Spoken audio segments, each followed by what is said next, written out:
గత వారం మనము 44వ కీర్తనలో మొదటి 6 వచనాలు మనం చదువుకున్నాం, ధ్యానం చేసాం. ఎంత గొప్ప చరిత్ర, ఎంత గొప్ప కార్యములు దేవుడు తన ప్రజల పట్ల జరిగించారు. ఆ ప్రారంభ 2 వచనాలు మనం చదువుకున్నాం. మేము యుద్ధం చేసింది కత్తులతో కాదు, మేము యుద్ధం చేసింది ఆయుధాలతో కాదు. మాకు యుద్ధము, మా పక్షా నుండి యుద్ధము చేసింది ఆయన భుజాలు, ఆయన కళ్ళు యుద్ధం చేశాయి, ఆయన బాహుబలము శత్రువులను తరిమేసింది. ఇవి మనకెలా తెలుసంటే మన పితరులు వాటిని మాకు వివరించారు. మా పితరులు మాకు చెప్పబట్టి మేము విశ్వసనీయత కలిగి ఉన్నాం, మేము కూడా నమ్ముకున్నాం. ఇలా మనం చూస్తూ 6వ వచనం, 7వ వచనం, 8వ వచనం వరకు మనం చదువుకున్నాం. కొన్ని పరిస్థితులను బట్టి ఒక్కొక్కరికి ఒక్కొక్క సమస్య ఉంటుంది. సమస్యలు నానా రకాలు, అనారోగ్యాలు కూడా నానా రకాలు. ఒక్కొక్క కుటుంబంకి ఒక్కొక్క పరిస్థితి, ఒక్కొక్క దేశానికి ఒక్కొక్క పరిస్థితి. ఇలా సమస్యలు, శ్రమలు ఉన్నప్పుడు ఈ మాట మనం అందరూ ఒప్పుకోవాల్సిందే, దేవుడు మమ్మల్ని మర్చిపోయాడు. లేదు లేదు లేదు, దేవుడు నిద్రపోతున్నాడు, దేవుడు నిద్రపోతున్నాడు, నిద్రపోబట్టే ఇలా జరిగింది. దేవుడు నిద్రపోతున్నాడు. దేవుడు నిద్రపోతాడా? మీకెలా తెలుసు? అర్థం చేసుకోండి. ఈయన ఈ రచయిత పేరు మనకు తెలియకపోయినప్పటికీ మనము రాసిన వ్యక్తి బాధ మనం చూస్తున్నాం ఇక్కడ. గుడ్, మా పితరులకు మంచి చేసావు, యుద్ధం చేసావు, విజయాలు ఇచ్చావు, అది మాకు వివరించారు, సంతోషం. అయితే ఇక్కడికి చివరికి వచ్చావు, నువ్వు మమ్మల్ని మర్చిపోయావు, నిద్రపోతున్నావు. 23వ వచనం చదవండి. 23వ వచనం. ప్రభువా మేలుకో, ఏంటి ఎంతసేపు నిద్రపోతావు? ఎంతసేపు అయ్యా? 7 గంటలకు పడుకోవాలి కదా, నువ్వేంటి ఎంతసేపు పడుకుంటావు? దేవుడిని లేపాలా? అయ్యా నువ్వు ఇక్కడే ఉండి వెళ్ళిపోమాకంటే ఆయనకి చెప్పాలా? చెప్పండి అమ్మా. అయ్యా నువ్వు దిగిరా అంటే ఆయన దిగొస్తాడా? ఆయనకి దిగి రావాలో, ఇక్కడ ఉండాలో ఉండకూడదో, బలంగా దిగి రావాలో, మనతో ఉండాలో మనతో ఉండకూడదో మనల్ని బట్టి ఆధారపడి ఉంది. నువ్వు గట్టిగా అరిచినంత మాత్రం రాడు. నువ్వు దింపుదాకా ప్రయత్నం చేస్తే దిగడం. అర్థం చేసుకోవాలి బాగా వాక్యానుసారంగా. ఇక్కడ మనం 17వ వచనాన్ని ఒకసారి మనం 44వ కీర్తన 17వ వచనం చదువుదాం. ఇదంతయు మా మీదకు వచ్చినను మేము నిన్ను మరువలేదు, నీ నిబంధన మీరి మేము ద్రోహులముగా ప్రవర్తించలేదు. మేము ద్రోహులం కాదయ్యా, మాకు కృతజ్ఞత ఉంది. నువ్వు మా పితరులకు ఏం చేసావు మాకు తెలుసు, మా తల్లిదండ్రులకు ఏం చేసావు మాకు తెలుసు, ఎలా శత్రువులు తరివామో మాకు తెలుసు. ఇప్పుడు కూడా శత్రువు కన్ను ఎవరి మీద ఉంటుంది? విశ్వాసుల మీదే ఉంటుంది. మరి విశ్వాసులు కాని వారు అవిశ్వాసుల మీద ఎందుకు ఉంటారు? వాళ్ళు ఫ్రెండే కదా, జోలికి వెళ్తారు. విశ్వాసుల మీదే ఉండుతుంది శత్రువుని యొక్క కన్ను. దేవుడు మర్చిపోయాడేమో, ఆయన నిద్రపోతున్నాడు, అందుకే ఇలా జరుగుతుంది, ఆయన నిద్ర, మాకు సమస్యలు ఎక్కువైపోయినాయి, మాకు బాధలు ఎక్కువైపోయినాయి, గాలాట్లేదు, మేము ఉక్కిరిబిక్కిరి అయిపోతున్నాం అనే పరిస్థితులు కొన్నిసార్లు మనకి ఈ రచయిత బాధ కూడా అదే మనం చూస్తున్నాం. మనం ప్రార్థనలు చేస్తున్నాం కానీ ఇలా జరుగుతుంది. మన ప్రార్థనలు ఏమైపోయాయి? 121వ కీర్తన 4వ వచనం చదవండి. 121వ కీర్తనల గ్రంథము 4వ వచనం. అమ్మా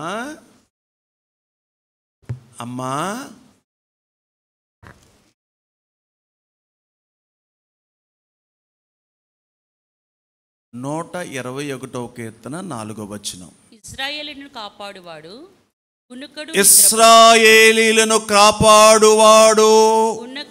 కునుకడు నిద్రపోడు. దేవుడికి నిద్రతో పని లేదు, గుర్తుపెట్టుకోండి. ఆయన మనిషి కాదు నిద్రపోవడానికి, నిద్రపోయేవాడు కాదు. కొన్నిసార్లు మీరు ఎక్కడికి వెళ్ళిపోవచ్చు, యేసుప్రభు దగ్గరికి, ఆయన కూడా నిద్రపోయాడు కదండి. అది ఆయన ఈ లోకంలో ఉండగా మానవ స్వభావం, దైవ స్వభావం, 2 స్వభావాలు కలిగి ఉన్నాడు కాబట్టి మనుషులతో తిరిగాడు, మనుషుల్లాగా తిన్నాడు, ఆయన మాట్లాడాడు కాబట్టి ఆయనకు ఆకలేసింది, తిన్నాడు, నిద్ర వచ్చింది, నిద్రపోయాడు. ఓకేనా? అక్కడికి వెళ్ళమాకండి మీరు. ఇశ్రాయేలును కాపాడువాడు కునుకడు నిద్రపోడు అంటే దేవుడు ఎంత అప్రమత్తంగా ఉంటాడో గమనించాలి. దేవుడు ఎంత మెలకువగా ఉంటాడో గమనించాలి. దేవుడు ఎంత అప్రమత్తంగా ఉంటాడో గమనించాలి. ఒక పెద్ద ఆయన చెప్పాడు, ఒక చెవి మూసుకొని ఒక చెవి ఎప్పుడు ఆన్లో ఉంటుందంట. హలో ఏమండి? ఒక చెవు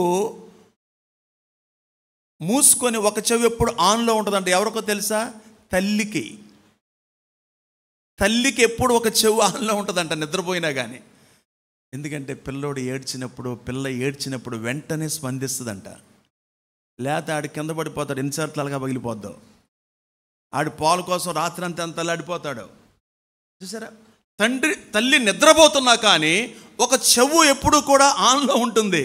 అంటే పిల్లవాడు ఏడిస్తే, పిలిస్తే, లేక కేకలు వేస్తే తల్లి వెంటనే స్పందిస్తుంది. ఆ తల్లి స్పందించబట్టే ఈరోజు మనం పెద్దోళ్ళం అయ్యాం. అవునా కాదా?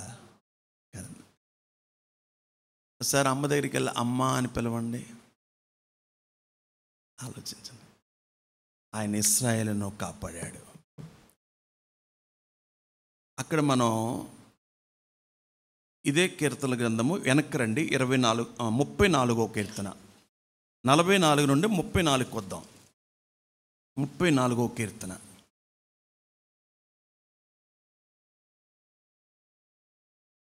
పదిహేను వచనం చదవండి. యెహోవా దృష్టి నీతిమంతుల మీద ఉన్నది. ఆయన చెవులు. యెహోవా దృష్టి ఎవరి మీద ఉందమ్మా? నీతిమంతుల మీద ఉన్నది. అందరు చెప్పండి, ఆవులిస్తున్న వాళ్ళు కూడా చెప్పండి. యెహోవా దృష్టి ఎవరి మీద ఉంది? నీతిమంతుల మీద ఉంది.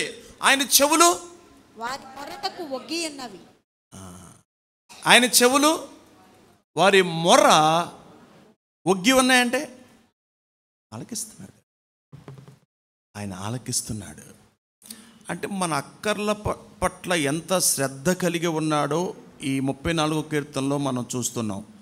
తన చిత్త ప్రకారము తన సమయములో తన కాలములో దేవుడు జరిగించి తన్ను తాను బయలుపరుచుకొని మహిమ పొందుతాడు. హల్లెలూయా. తన చిత్త ప్రకారము తన సమయములో తన కార్యము జరిగించి అది చూపించి దేవుడు తన్ను తాను ప్రత్యక్షపరుచుకొని తన బాహుబలాన్ని తన ప్రజలకు చూపించి ఆయన మహిమ పొందుతాడు.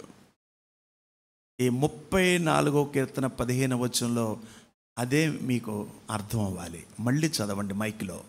ఆయన యెహోవా దృష్టి నీతిమంతుల మీద ఉన్నది. దృష్టి అనండి అందరూ. దృష్టి దిష్టి కాదు, దృష్టి.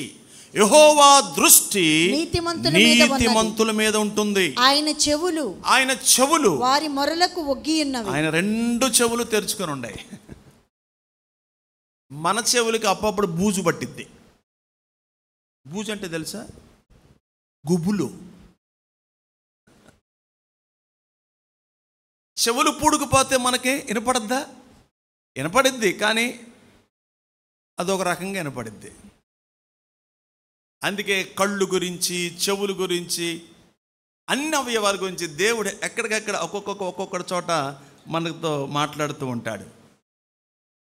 మీ చెవులు మందమైపోయినాయి అంటాడు. మీ తర్వాత మీ కళ్ళకు కొవ్వు పట్టిందంటాడు. తెలుసుగా?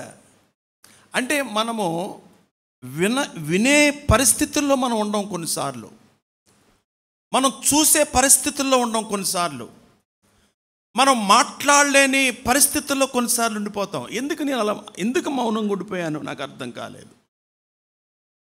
నాకు అది వినిపించలేదు అంట. అన్నీ వినపడతాయా?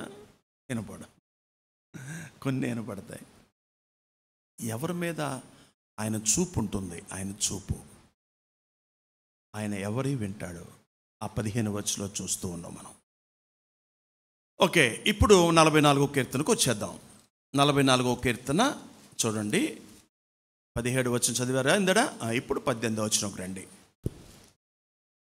మా హృదయము వెనుకకు మరలిపోలేదు, మా అడుగులు నీ మార్గమును విడిచి తొలగిపోలేదు. అయితే నక్కలున్న చోట నీవు మమ్మలను బహుగా నలిపి ఉన్నావు. నక్కలున్న చోట కదా మనం ఎందుకు వెళ్తాం? నక్కల లాంటి జిత్తులో, నక్కల లాంటి మనుషుల మధ్య బహుగా నలిపి ఉన్నావు. నక్కలను పట్టుకోండి అంటాడు కదా పాత నిబంధనలో చోట. గుంట నక్కలు, ద్రాక్ష తోటను అంటే దేవుని తోటను, యోధా జాతిని పాడు చేసే గుంట నక్కలను పట్టుకోండి అంటాడు. లైక్ శత్రువులు, ఇశ్రాయేలుకు వ్యతిరేకంగా పోరాడే ప్రతి శత్రువు, ఇశ్రాయేలు నాశనం చేసేయాలి, ఇశ్రాయేలులో ఈ యొక్క మ్యాప్లో కనిపించకూడదు అని కంకణం కట్టుకున్నటువంటి గుంట నక్కలను పట్టుకోండి, వాళ్ళ విషయంలో జాగ్రత్తగా ఉండమని దేవుడు చెప్తున్నాడు. ఆ తర్వాత చదువుకుంటారండి.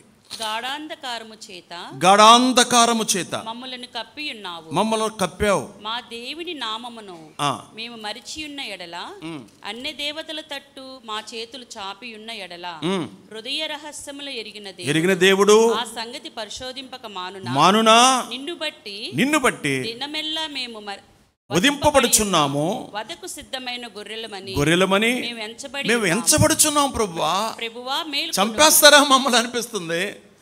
మా వైపు చూస్తుంటే మిర్రా చూస్తుంటే మమ్మల్ని కొరికేస్తారేమో, మింగేస్తారో అనిపిస్తుంది. ఇక మా బాధలు చూస్తుంటే ఇవాళ ఇక ఆఖరి రోజు అనుకుంటున్నాం మేము, ఇక అయిపోయింది నా పని అనుకుంటున్నాము. ఇక మా పని అయిపోయింది, ఇక మా వల్ల కాదు, మా చేతులు చచ్చుబడిపోయినాయి అనుకుంటున్నాం. ఇక్కడ గమనించండి, విశ్వాసము ద్వారా, విశ్వసించుట ద్వారా, ఎదురు చూచుట ద్వారా ఎందుకు దేవుడు వేచి ఉన్నామన్నాడో, కార్యము జరిగించిన తర్వాత ఎందుకు వేచి ఉన్నామన్నాడో అప్పుడు మనకు అర్థమయ్యింది. ఎందుకు దేవుడు వేచి ఉన్నామన్నాడు, కార్యము జరిగించిన తర్వాత ఆ వెయిటింగ్ పీరియడ్ యొక్క వాల్యూ మనకు అర్థమైంది. హల్లెలూయా. చదవమ్మా.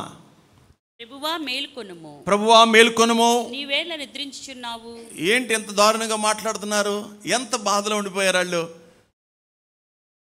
ఇంత తెలిసిన ఇన్ని గొప్ప గొప్ప కార్యాలు, ఎన్నో తన పితరుల పట్ల దేవుడు జరిగించిన కార్యాలు మామూలు విషయాలు కాదు. సముద్రాలు 2గా అయిపోయినాయి, నదులు దాటుకుంటూ వెళ్ళిపోయారు. ఇలాంటివి చూసి కూడా వాళ్ళు కృంగిపోయారు. ఏం నిద్రపోతున్నావు నాయన? చదవండి. లెమ్ము నిత్యము మమ్మల్ని విడనాడకము, నీ ముఖమును నువ్వేళ మరుగుపరిచావు. మా బాధను మాకు కలుగు హింసను నీవేళ మరిచి ఉన్నావు. దీన్ని మీరు ఒప్పుకుంటారా? అసలు మనం అలా ప్రార్థన చేస్తుంటామా? మనం చేస్తుంటామా? కానీ వాళ్ళ సమస్య వేరు, మన సమస్య వేరు. వాళ్ళ పరిస్థితి వేరు, మన పరిస్థితి వేరు. నిజంగా మనం ఇలా ప్రార్థన చేయకుండా మనం విశ్వాసం ఉంచుతున్నాం, సనగకుండా, అది గొప్ప విషయంగా భావించాలి. విశ్వాసం ఉంచాలి కానీ సనగకూడదు. ఇంత పెద్ద మాట మనం మాట్లాడగలమా? దేవుడు నిద్రపోడు, కొనుక్కోడు, నిద్రించడు, ఆయన ఎప్పుడు కూడా అప్రమత్తముగా ఉంటాడు అన్న విషయం మనకు తెలిసినప్పటికీ ఈ విధంగా మనం మాట్లాడాం. అక్కడ చూస్తున్నాం అనమాట. ఎందుకు మనం ఉంచాలి? సనగకుండా మనం ఎప్పుడైతే స్తుతిస్తామో, శ్రమను బట్టి స్తుతించాలి, శోధన వచ్చినప్పుడు స్తుతించాలి, ఎదురు దెబ్బ తగిలినప్పుడు స్తుతించాలి, కష్టాల్లో స్తుతించాలి. అన్ని పరిస్థితులు స్తుతించినప్పుడు ఆ స్తుతిలో నుంచి దేవుడు గొప్ప కార్యం మన పట్ల జరిగిస్తాడు. కొన్నిసార్లు మనము అట్టడికి వెళ్ళిపోయామా అనిపిస్తుంది. ఇక పైకి రామేమో, ఆరిపోయామేమో, ఇక నా బిజినెస్ లేదు, ఇక మా పరిస్థితి అయిపోయిందని. అంటే అట్టడుగు కంటే ఆఖరికి వెళ్ళిపోయామనుకో, అప్పుడు ఒకే ఒక మార్గం ఉంది. దొంగతనం చేయవసరంలా, బ్యాంకులు లూటీ చేయవసరం లేదు, లేదా ఒక 10 చీట్లు, ఒక 10 లక్షల రూపాయలు చొప్పున చేసుకొని టోపీ పెట్టాల్సిన పని లేదు. ఒకే ఒక మార్గం, పైకి చూడటం. అలాంటి పరిస్థితుల్లో మనం పైకి చూడాలి, దేవుని వైపు చూడాలి. అందుకే అన్నాడు 25వ వచనం, మా ప్రాణము నేలకు కృంగి ఉన్నది, నేలకు కృంగి ఉన్నది, మా శరీరము పట్టి ఉన్నది.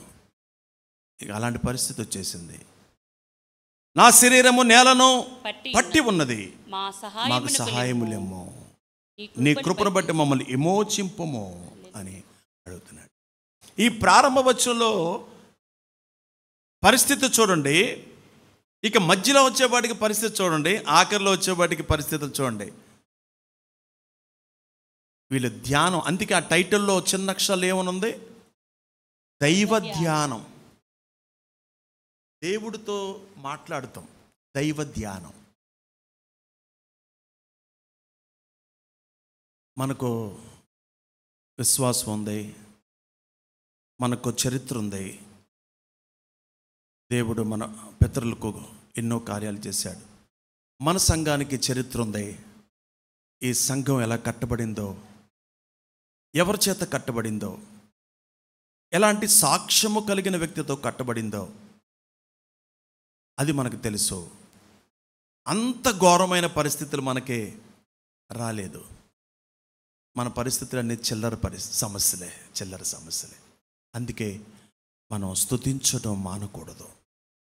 మా పితరుల దేవా, లేక మా సంఘ పితరుల కార్యంలో చేసిన దేవా, నిన్ను స్తుతిస్తున్నాం ప్రభు అని మనం చెప్పాలి. కానీ సనుగుడు అనే వైపు మనము దారి తీయకూడదు. అందుకే అక్కడ మనం మొదటి నుంచి కూడా మీరు తర్వాత 44వ కీర్తన మొదటి నుంచి కూడా మీరు చక్కగా వాడుక భాషలో ధ్యానం చేయొచ్చు. ఆయన కృపను బట్టి మనం ఈ రోజున ఎలా ఉండం. ఎక్కడ మీరు కృంగిపోవలసిన పని లేదు. దేవుడు నమ్మదగినవాడు. పైకి చూడండి, దేవుని వైపు చూడండి. ఆ మాటలో మనం ఒక్కొక్క మాట గురించి ధ్యానం చేస్తే మనకు ఆశ్చర్యం కలిగింది. ఏంటంటే మనం పోయిన వారం కూడా పెద్ద ఎక్కువగా మనం చూడాల. నీవు నీ భుజముల చేత అన్ని జనులను వెళ్ళగొట్టావు. దేవుడితో ఆయుధాలతో పని లేదు, మనకు డబ్బుతో కూడా పని లేదు, మనుషులతో పని లేదు. దేవుడు కార్యాలు అలా జరిగిస్తాడు నమ్మిన వారికి. తర్వాత అంటాడు, నీవు జనాలను నిర్మూలము చేసిన వారిని వ్యాపింప చేసింది, వారు తమ ఖడ్గము చేత దేశమును స్వాధీనపరచుకోలేదు, ఆయుధాలు ఉపయోగించలేదు, వారు వారికి జయమివ్వలేదు. నీవు వారిని కటాక్షించావు. కేవలం కటాక్షం ద్వారా. కటాక్షం. అయ్యా, నీ కటాక్షం మా మీద ఉంచినందుకు నీకు వందనాలని మనం చెప్పగలగాలి.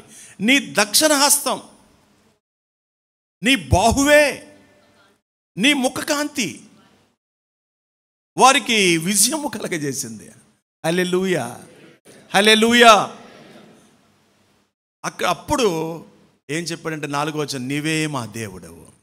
అందరు చెప్పండి ఈ మాట, నీవే మా నాయకుడువు, నీవే మా దేవుడువు, నీవే మా రాజువు.